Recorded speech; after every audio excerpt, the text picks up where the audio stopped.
Alright everybody, as department chair, I've called us here together for an emergency meeting.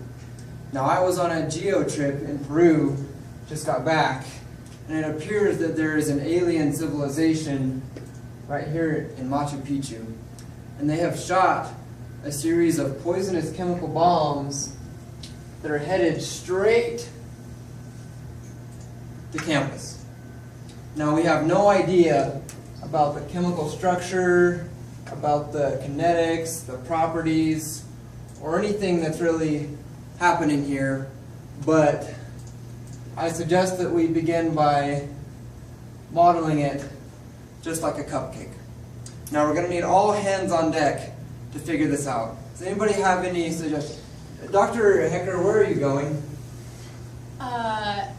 So there's actually a BYU game going on about now, so I'm just going to let you guys take care of this. You kids have fun.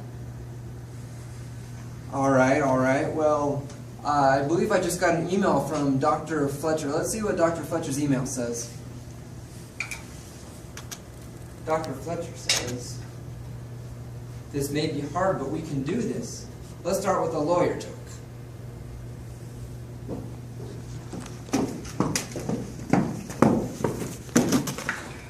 Okay, team, we can do this. We can solve this problem.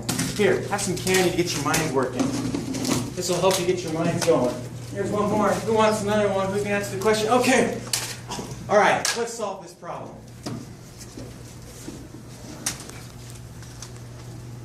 David, what are you saying? Speak up. Can someone please get him a microphone or something? Is that better? Yes. Okay. Well, it's a gas bomb, right? Obviously this is a fluids problem. So if we start off with the Navier-Stokes equation, let's just look at our assumptions here. Let's just, obviously we're going to assume Newtonian fluid, right? I mean, we never assume anything non-Newtonian. That's just unrealistic. Obviously 1D, heads straight to North America, steady state, no heat transfer, constant properties, density, viscosity, Reynolds number, everything's just going to be constant here. And then obviously vapor pressure. Oh, forgot that. Vapor pressures are obviously the same. I don't know what that has to do with this problem, but it's probably going to help us out at some point. So let's just go to our equation here. Let's see here. Let's that cancels. Yep, that cancels too. Man, this is getting pretty easy here. Here we go. We might need to, no, we definitely got to get rid of that. And let's just get rid of the rest of this. And, well, looks like we got this equation right here. So, wow, that was pretty close, guys. We almost had to solve a hard problem there. Now, wait a minute. I think we're making a few too many assumptions here. This teenage form of the equation is too simple. Let's face it, it's just math that we're dealing with here. And we need to be very precise and accurate in our derivations. Because let's face it, there's no partial credit in the real world.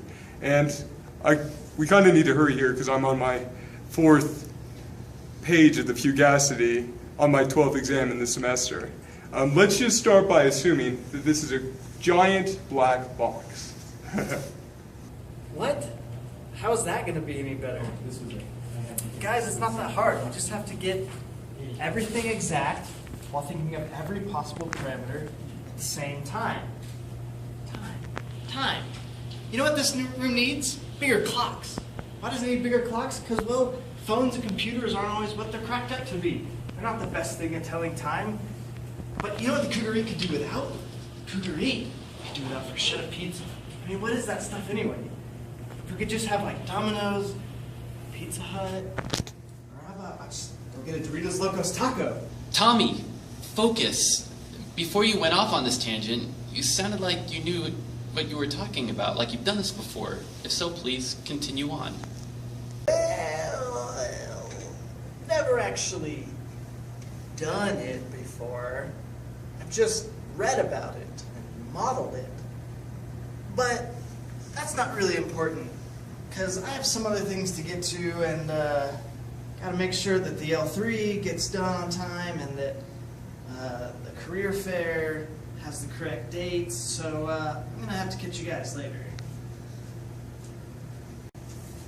Well, I actually have read all about this. Now, unfortunately, I can't relate this to a nuclear reactor, of which I know everything there is to know. But, luckily, I do also know equally as much about every alien invasion known to man. This is just like issue 76 of Aliens Genocide. Who else knows about silicon-based life forms? Or Magic the Gathering? Now, I think there's a character in that game that can shed some insight onto how these invaders work. Now, if you do know all about that, then we should probably play sometime, because I've been having a hard time finding people to play with. I digress. Where was I at? Well, thank you, Dr. Mehmet. Dr. Hennigan, could you offer some perspective on this issue? Yeah, really good question. When I was at ExxonMobil, I used AP Monitor to solve Dr. Lewis's cupcake problem, and I've posted some hints about it on my website. And use a first order plus time delay model to model the donkey cart. And use the three parameters from the first order plus time delay model, tau, k, and theta, the time constant, the gain, and the dead time. Now, this is about the simplest model that you can get. We're going to use this in order to be able to obtain PID tuning parameters and be able to approximate tau I, kc, and tau d, at least obtain initial tuning parameters. You can also have...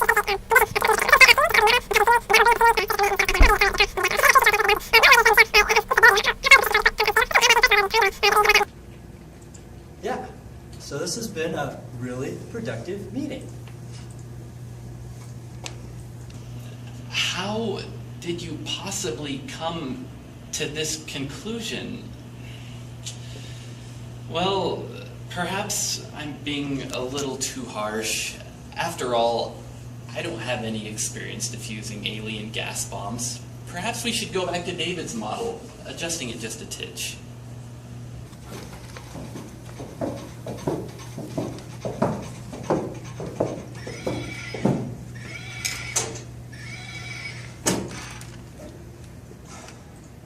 Good evening, everyone. Sorry I'm a little bit late.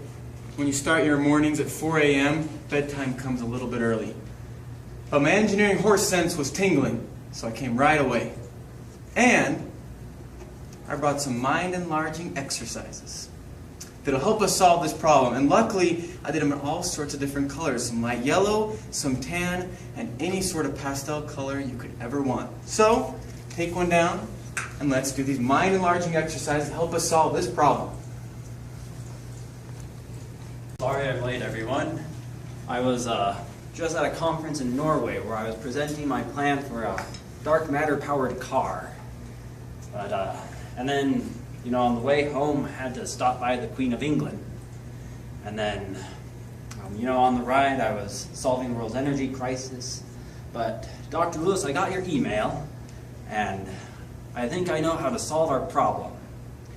And so I think we can just relate it back a bit to ancient Greece and the riddle of the Sphinx.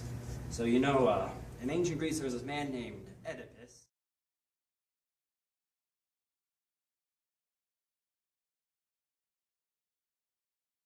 So it's pretty simple. I patented the technology about 10 years ago, and I think that it'll be just what we need. Anyway, I have to go. I'm headed to Norway to disprove the theory of relativity, but I've left some notes on my website, so it should be pretty clear how to use it.